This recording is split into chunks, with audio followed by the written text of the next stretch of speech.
Have you ever come across a game that is just, for lack of a better word, completely weird? Now, I realize that weird is a really subjective thing, but I really did want to try to make sure that every game on this list was bizarre either mechanically, narratively, or ideally both. But here's the thing, any game can be weird for the sake of being weird, and believe me, there is no shortage of games out on the Steam marketplace that are way out in left field.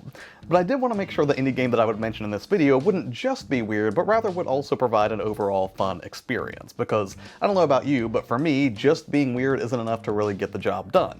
So all that being said, I want to go ahead and kick off this list with one of the oldest, weirdest experiences that I've had in gaming that started originally on console, and despite the fact that it is weird, it also is a whole lot of fun to play and held up so well that it got a remaster just a few years ago, and that is Katamari Damacy. Katamari Damacy. There's no way I'm pronouncing that right. Katamari Damacy is a third-person puzzle action game where you'll be playing as a small prince on a mission to rebuild the cosmos. Now that's because your father is the king of all cosmos and he accidentally destroyed everything, and you're left to clean up his mess by rolling around a Katamari to which everything, and I mean everything, sticks. Thumbtacks, chairs, signs, cats, people, eventually buildings, and as your Katamari continues to grow more impressive, everything that you've managed to roll up gets turned into stars to once again put everything right in the universe. The premise is completely absurd on its face, but the gameplay is a lot of fun, and it's super fulfilling to start rolling up smaller items and then start steamrolling over items that were bumping you back just a few minutes ago as you continue to roll up bigger and bigger things. The controls definitely take some getting used to though, considering your only objective is to roll things up, and it's made more awkward based on what you roll up. For instance, if you roll up a bunch of small objects like candles, that doesn't really change the dynamics of the Katamari that much. But if you roll up some oddly shaped items, then the ball will roll in an incredibly uneven way, making managing it all the more difficult. So there's a lot more strategy to it than just rolling up whatever you can within the given time limit. And all of this plays out in a super cartoony world, complete with bizarre cutscenes and a genre-spanning range of music that keeps each level feeling unique, even if they do tend to recycle some environments with just minor twists as you progress.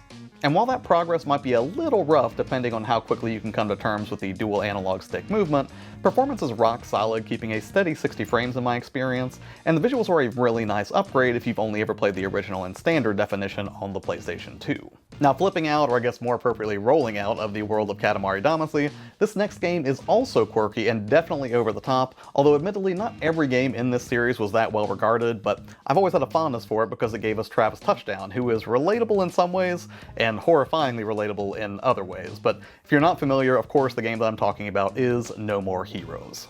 In No More Heroes, you'll be playing as Travis Touchdown, who comes off kinda like a stereotypical otaku, living in a motel surrounded by all manner of pop culture memorabilia in the fictional town of Santa Destroy, California. After winning a beam katana, which for all intents and purposes is basically a lightsaber, he decides to become the world's greatest assassin.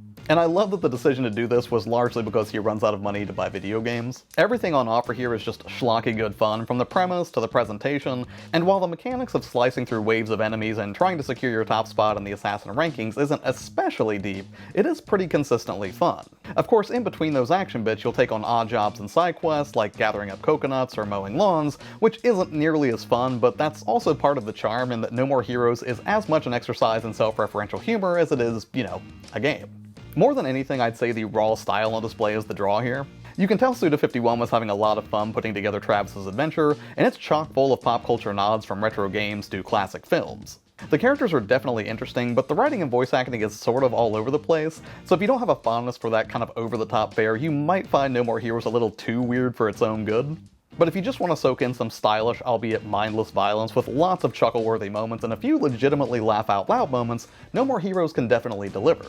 Now this game is listed as unsupported, but it will run, though I did hit one weird snag with it where, for whatever reason, it would not detect my inputs either using a controller or the Steam Deck itself. However, after I switched the active controller to Player 2, which is kind of weird now that I think about it did work. So as long as I had the controller set to the Player 2 slot, I was able to go ahead and play the game, but yeah, just kind of a weird snag to run into, so something to keep in mind if you do decide to check this one out yourself. But putting that one quirk aside, performance is rock solid, which isn't really that surprising considering we are talking about a game that debuted way back in 2008 on the Wii, but still, that's one of my favorite parts of the deck anyways, is revisiting gems from the 2000s, and I think No More Heroes confidently lands in that category. Plus, playing the original No More Heroes will open the door to enjoy its sequels, No More Heroes 2, Travis Strikes Again, and No More Heroes 3. And considering I only ever beat the original, I'm real excited to hopefully start chunking through these this summer and see what happens in the 4th entry. Actually, now that I think about it, I think that would technically be like the 3.5th entry, if that makes sense, because I believe Travis Strikes Again was more of an in-between game that really covered what happened between No More Heroes 2 and No More Heroes 3, but either way, I'm still excited to jump back into it, and the deck seemed like an ideal place to do it.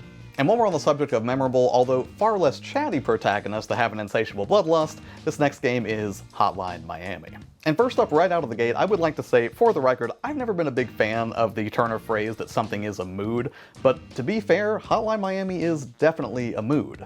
If you're at all a fan of movies, shows, and games that have a fever dream-like quality to them, Hotline Miami is a real easy title to connect with. Set in 1989, you'll be playing as a silent, unnamed protagonist that fans call Jacket. So called because of the Letterman jacket that he wears and whatever mask you choose to equip him with, which we'll get to that later. Gameplay revolves around answering the phone or receiving coded messages on your answering machine that will prompt you to go on absolute massacres against the Russian Mafia. Before each mission, you can select different masks that give you a unique benefit, like a starting weapon or faster movement speed, but the end goal is the same, and that is to wipe out everyone standing in your way. That's not always an easy task though, as you will be coming across a range of different enemy types with different weapons, and you'll have to modify your approach to combat depending on what you have equipped at any given moment. Sometimes you can take a surprise approach and bludgeon an enemy caught unaware, and other times it might make more sense to go in loud or draw enemies to a choke point to take them out with sustained fire from an Uzi. You'll fail fast and often, but Hotline Miami is really great about throwing you right back into the thick of the action. And the more the story unfolds, the more unstable Jacket appears to become, particularly in some of the in-between mission moments that I absolutely will not spoil here. Deck performance is butter smooth, and as a 2D affair, there really isn't much to tweak here, so you shouldn't have any performance concerns whatsoever. You can expect some pretty decent battery life as well, which is great because you can beat Hotline Miami in just about 4 or 5 hours, I think.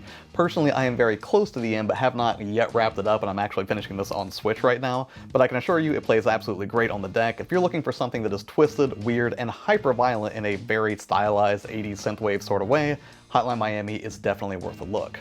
And speaking of games with surreal narratives and silent protagonists that will gradually become more unhinged, this next one is a lot less violent than something like No More Heroes or Hotline Miami, but it is very weird to the point where I can't say a whole lot about it or I might risk spoiling it, so I suspect this will be a pretty short part of the video, but this next one is the Stanley Parable. The Stanley Parable is a narrative-heavy game that I guess you might call a walking simulator, but please don't let that dissuade you if those types of games aren't typically your jam. Because it's a legitimately hilarious game that I think everyone should try at least once, if for no other reason than to hear some of the best voiceover narration I've heard in any game. Yet there was not a single person here either. Feeling a wave of disbelief, Stanley decided to go up to his boss's office, hoping he might find an answer there. In the Stanley Parable, you'll be playing as Stanley, a silent office worker. And as the game kicks off, you'll be navigating an office environment in the first person. You can engage in some light interactions, but there's no real combat or anything like that, rather just the choices Stanley makes to either be guided by or just to act in complete opposition to the game's narrator. Each choice leads you down a completely different rabbit trail of possibilities, and while I think there are a couple of different endings that you can uncover, I've only managed to see a handful of those.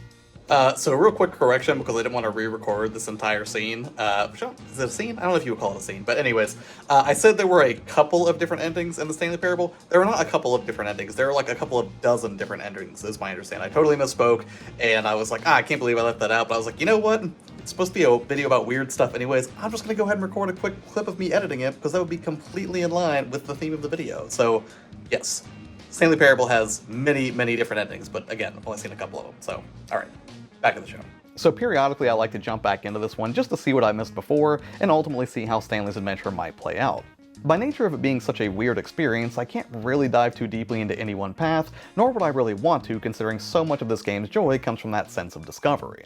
But I will say the deck performance of the original is perfectly solid at max settings, and given the sort of short-form, choose-your-own-adventure style of the Stanley Parable, it's one that I think is perfectly well suited to the Steam Deck if you're looking to have a more narrative-heavy experience that goes to some very bizarre places.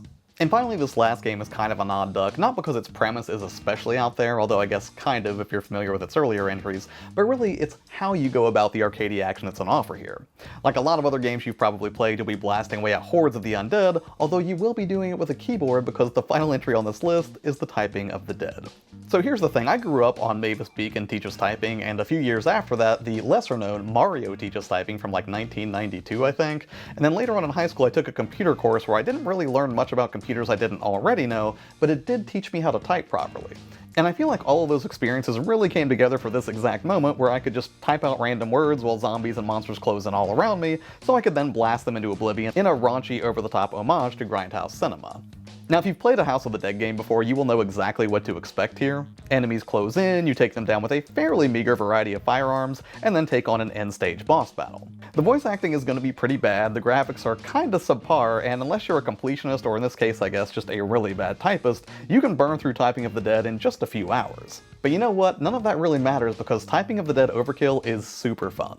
In fact, it's weirdly fun for a game that normally asks you to keep enemies at bay with, say, a light gun, but here it lets you use a keyboard. Now on paper it sounds like it wouldn't work, but in practice it's an absolute blast, again, provided you don't mind typing your way to a victory over the undead hordes. Well, and you don't mind a change in tone from a campy 90s action horror flick to, well, a 70s era art house horror flick. As an on-rails affair, it's butter smooth on the Steam Deck, but again, this is kind of an odd duck because you'll want a physical keyboard in order to play it. To be fair, I guess you could choose to play House of the Dead Overkill from the main menu and just stick with a controller, and admittedly it'd still be a pretty weird title, but I'd highly recommend using a keyboard at least a few times since it definitely freshens up the on-rails-like an experience in a fun way.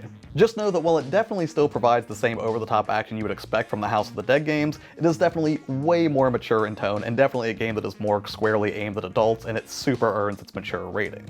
Alright, and that's it for this one. Hardly a comprehensive list of the weirdest games that you could find on Steam, and I'm sure a lot of my selections are probably pretty tame by other games that you could seek out. These are just some personal favorites that I found run really well on the platform. So hey, what about you? Are there any weird games that you would recommend? If so, please let me know in the comments below, because I'm always on the lookout for something that is bizarre and maybe even unsettling as a horror fan. So yeah, as always, thanks so much for your time, have a tremendous day, and I'll see you on the next one. Bye.